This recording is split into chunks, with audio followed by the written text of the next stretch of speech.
Então, vamos lá. Como o Gustavo estava colocando aí, o primeiro dia de votação é meio ensaio, né? É ensaio geral. Em geral, é muito humano isso, né? A gente sabe, a votação, a gente fala, o conclave inteiro ele é conduzido pelo Espírito Santo. Mas o Gustavo foi muito feliz ao falar que por meio dos cardeais. Então, nós entendemos que o Espírito Santo inspira a humanidade dos cardeais, de modo que, de modo humano, eles chegam a um consenso.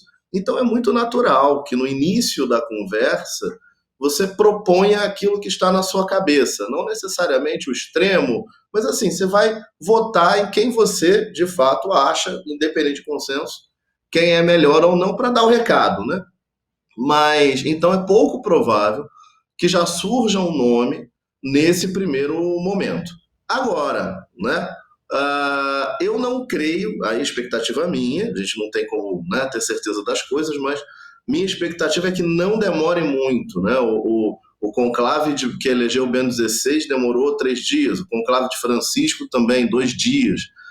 Provavelmente esse é um conclave rápido também, não faz mais muito sentido aquele tempo em que os conclaves demoravam semanas ou até meses, porque isso acontecia pela dificuldade de se juntar os cardeais. Então, quando eles finalmente se juntavam, era um evento raríssimo, né? Então, eles estavam ali se vendo pela primeira vez, muitos deles se conhecendo. Então, tinha realmente a conversa era realmente dentro do conclave.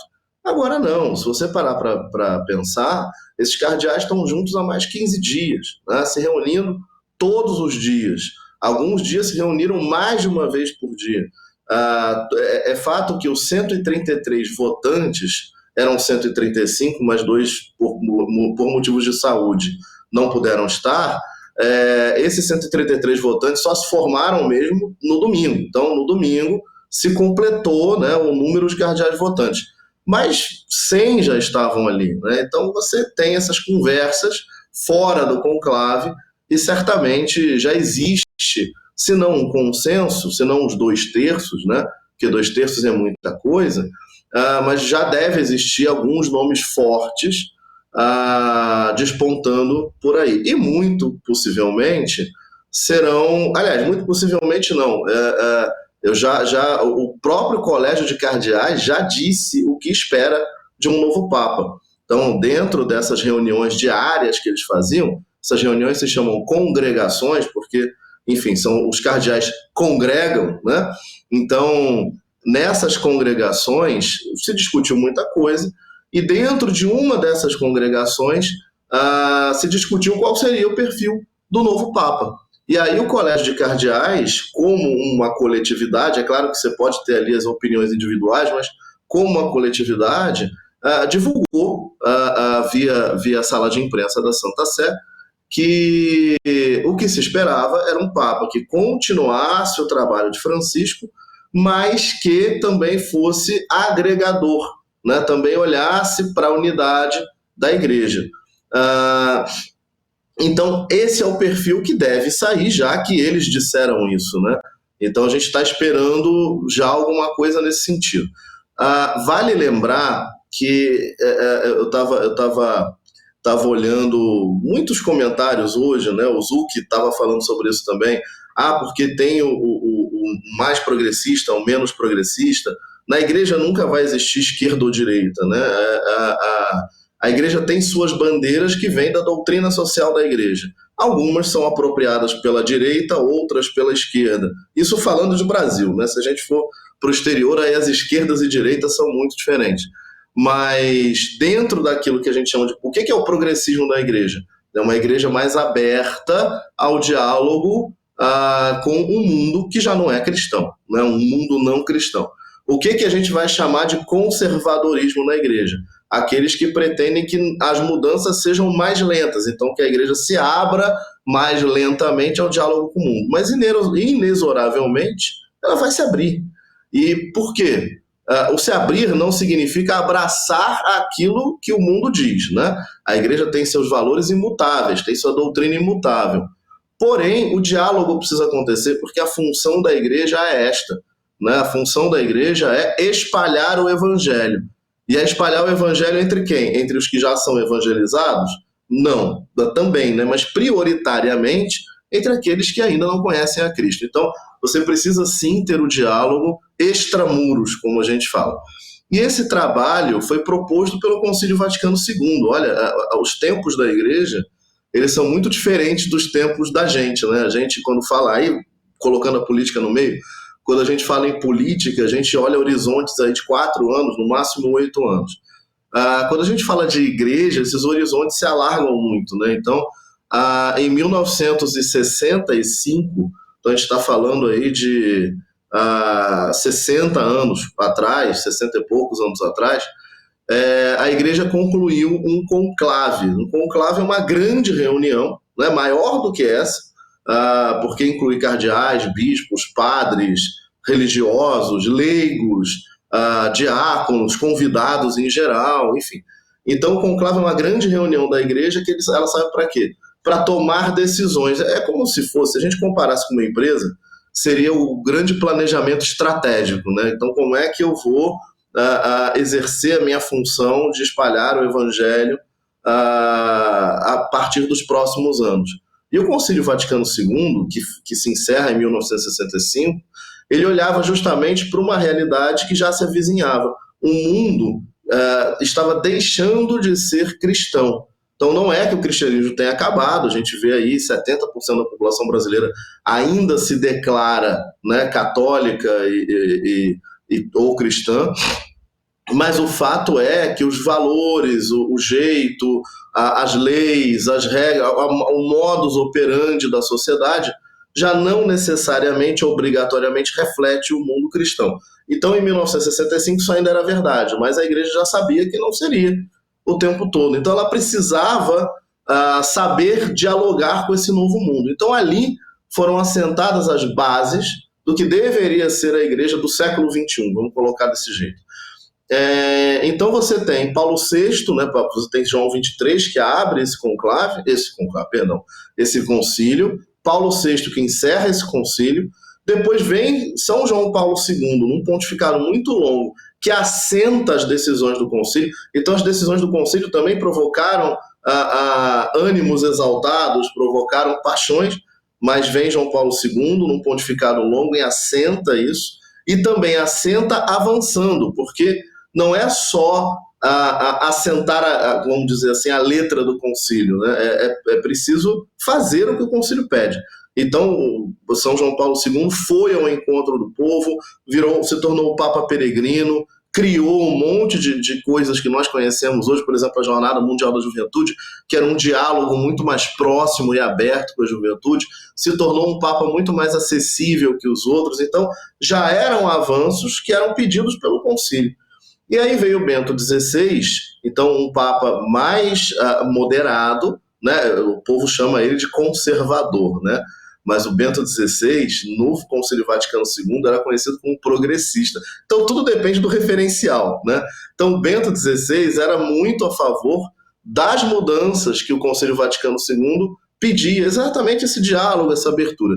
Então ele assentou, ele como um papa mais tranquilo, assentou, uniu a igreja para quê? Para preparar uma nova mudança. E isso veio com Francisco. Então Francisco ele veio com duas grandes missões. A primeira, continuar a implementação do Concílio Vaticano II. E ele fez isso de uma maneira bastante acelerada. É essa a questão, né? O progressista vai fazer rápido, o conservador vai fazer mais meticulosamente, mais devagar, mas vai fazer. Né? Então, e a outra coisa que ele tinha que fazer era uma readequação, uma reforma da Cúria Romana. A igreja em Roma ela funciona como um governo. Imagina, é uma monarquia, né, de âmbito mundial. Então você tem os dicastérios, né, que são como se fossem os ministérios. Então você tem cargos vaticanos, tem uma estrutura vaticana que precisava, era muito pesada, que precisava ser modernizada. Aí eu dou um exemplo do próprio dicastério para as comunicações, que antigamente só tinha padres, e hoje ele é liderado por um jornalista que veio de grandes veículos da Itália. Então a coisa se profissionalizou. Então Francisco tinha essa missão também de enxugar a Cúria Romana, profissionalizar, fazer a igreja funcionar melhor para poder andar mais rápido. Então o que se espera agora, e aí, de novo, vou comparar com o mundo empresarial. Às vezes a gente tem um chefe que faz muita coisa, é aquele cara que é o empreendedor e ele sai quebrando tudo, né? E aí sempre tem um diretor atrás, um gerente, que vai resolvendo as questões. Então é um pouco isso. Francisco é esse chefe, né? Ele veio, reformou a Cúria, abriu diálogo, abriu um monte de frentes na Igreja Católica. Isso tem a ver com o próprio fato de ele ser jesuíta, né? Que pratica uma coisa chamada teologia de fronteira, ou seja, ele vai lá no limite do que pode ir, né? E dialoga. Agora, muito provavelmente, a declaração do próprio Colégio de Cardeais sobre alguém que olhe para a unidade da igreja tem a ver com esse assentamento. Então, provavelmente a gente vai ver um Papa que vai continuar o trabalho de Francisco mais aceleradamente ou menos aceleradamente, mas que também olhe para essa unificação, essa unidade, esse apaziguamento dos ânimos da igreja. Então, muito possivelmente, aí começam os chutes do conclave, né? Chute Isso. meu, a gente deve ver alguém mais moderado, né? Seja moderado progressista, como o Zuppi, seja moderado conservador, como o cardeal Turkson, né? Ou o próprio cardeal Pietro Parolin, que aparece como favorito aí nas principais listas. Provavelmente a gente vai ter alguém assim. E, de novo, é chute, mas é um chute dirigido, né? Porque o próprio Colégio de Cardeais falou sobre isso. Então, deve ser realmente esse perfil. E, Diácono, a gente vê que tem uma porcentagem grande de moderados, né? Principalmente é isso que o senhor falou depois do papado do Francisco, ele que nomeou também boa parte desses novos cardeais. Esse é um conclave que a gente tem muitos novos, né, cardeais no seu primeiro conclave. Trazer uma curiosidade aqui do diácono Alexandre Varela, que está falando aqui com a gente também na cobertura especial do conclave aqui do Portal Metrópolis. Além de diácono, ele foi o primeiro vaticanista no mundo que não mora em Roma. Então também tem essa informação muito importante, porque, diácono, já tem gente aqui na nossa transmissão mandando um abraço pro senhor, viu? Rui Henrique, mas muita gente aqui mandando mensagem, abraço, falando que está acompanhando o Portal Metrópolis, para acompanhar esse momento histórico para o mundo todo. Todo conclave é histórico, mas claro, o tempo vai passando, a política mundial vai se modificando e vai ser sempre um pouco mais, né, a expectativa, um pouco maior essa expectativa.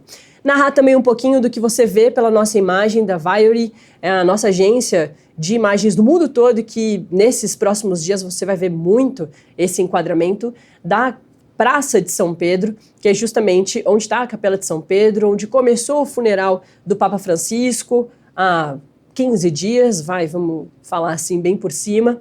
Começou aí, mas depois ele foi enterrado fora do Vaticano.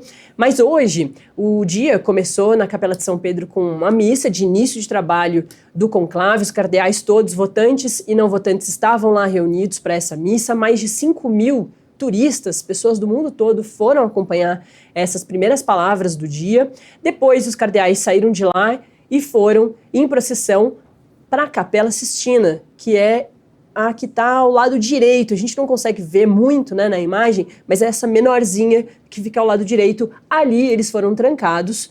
Um pouquinho antes deles serem trancados, eles fizeram o voto ali, a leitura do voto. 133 foram lá e fizeram a leitura do voto de sigilo. Afinal de contas, o sinal, só para você ter uma noção, o sinal de celular da Capela Sistina foi derrubado e só volta a funcionar quando eles saírem do conclave, voltarem para o mundo externo e aí divulgarem qual é o nome do Papa que eles escolheram. Inclusive o nome do cardeal e assim o nome que o cardeal vai escolher de Papa, né? E tem todo esse processo que acontece ainda lá dentro da Capela Sistina. Então, só para resumir isso, para você que está chegando agora, de repente, se você nunca acompanhou um conclave, seja muito bem-vindo à transmissão especial do Portal Metrópolis.